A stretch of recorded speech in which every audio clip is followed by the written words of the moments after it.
Buenos dias, damas y caballeros. Nandito tayo sa isa pang subdivision sa kwan namin sa parang kwan ito parang township ang tawag dito. Yung parang isang town siya with now 8 subdivision na dito sa tawag sa Timberland Heights at 700 hectares ito, so mga 100 to 150 na na-develop. Okay, so dito muna tayo pumunta kasi andito tayo pinapanood natin yung 7-Eleven yearly bike tournament or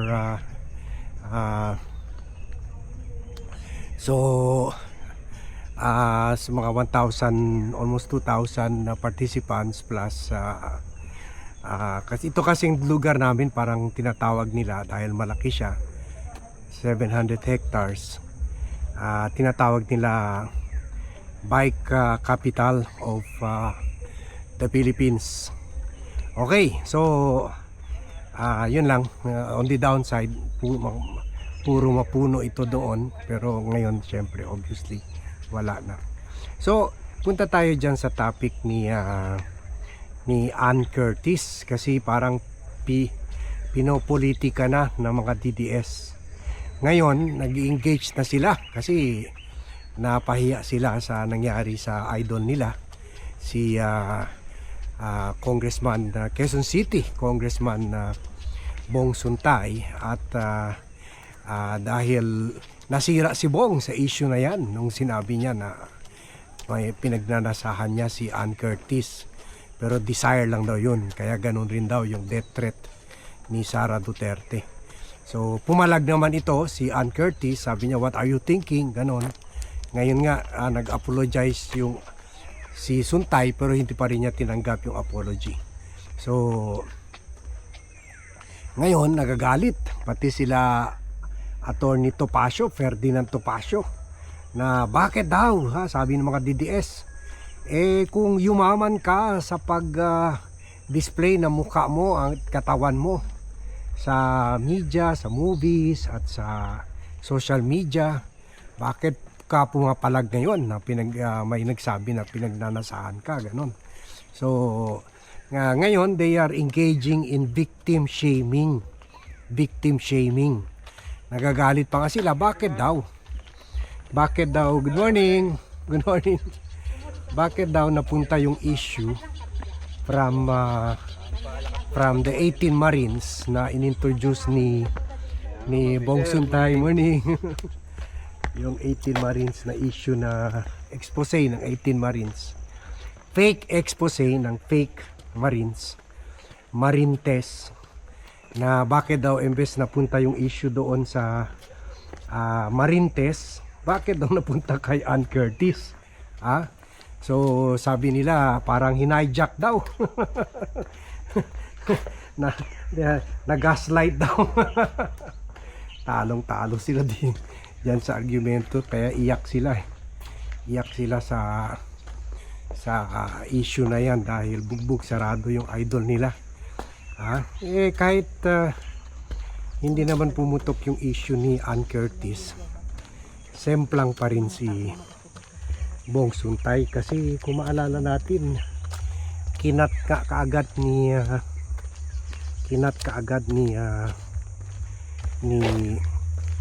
chairperson ng Justice Committee na si Jinky Luistro. Kinat niya kaagad yung manifestation ni Suntay to introduce yung topic ng 18 Marines doon sa argumento about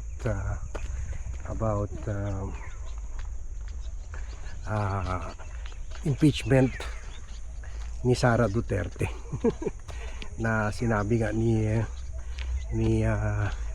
Jinky Luistro, out of order ka na yan, kasi ang topic natin dito, stick to the topic. Ang topic natin dito ay about the articles of impeachment. So sabi niya, bakit yan 18 Marines ang dinadala mo dito sa issue. So kumbaga hindi na kahit hindi pa nabugbog si Bong Suntay doon sa issue ng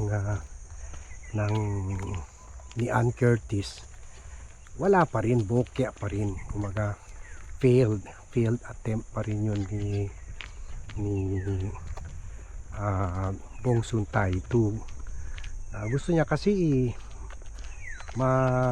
iba yung issue siya talaga nagka-gaslight gusto niya mapunta yung issue sa 18 Marines kasi parang pananabotahe ngayon sa hearing dahil gusto niya ang pag-usapan ay ukol sa 18 Marines at yung nawala na daw kredibilidad ng Justice Committee. So buti na lang mabilis rin na kinat siya, mabilis rin na nag-react si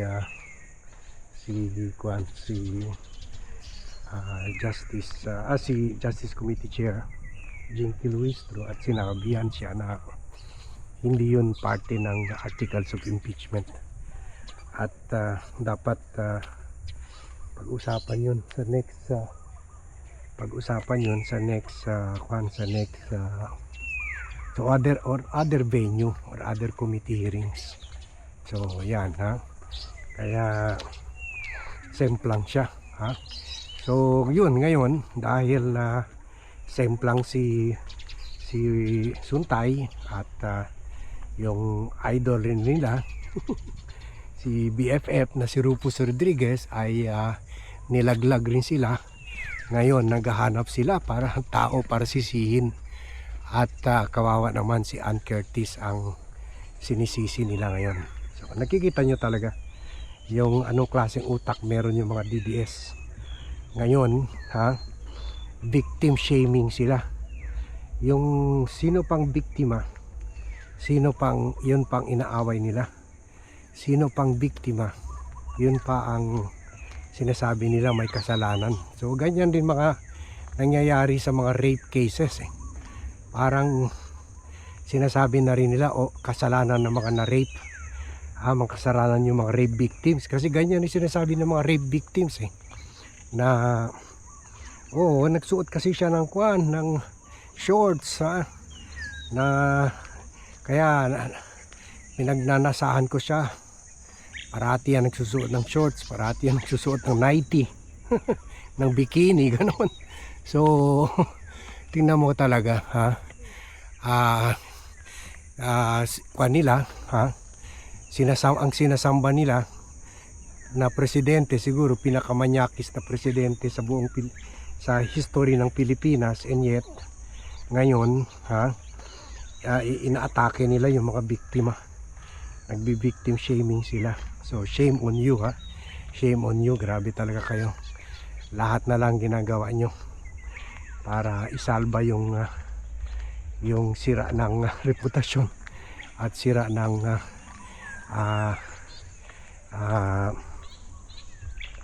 sira ng mga argumento niyo sa impeachment trial at lalo na yung sira ng at wa effect na 18 Marines expose. So yun lang gusto ko siguro sabihin sa inyo lahat, shame on you. Mahiya naman kayo sa sarili nyo.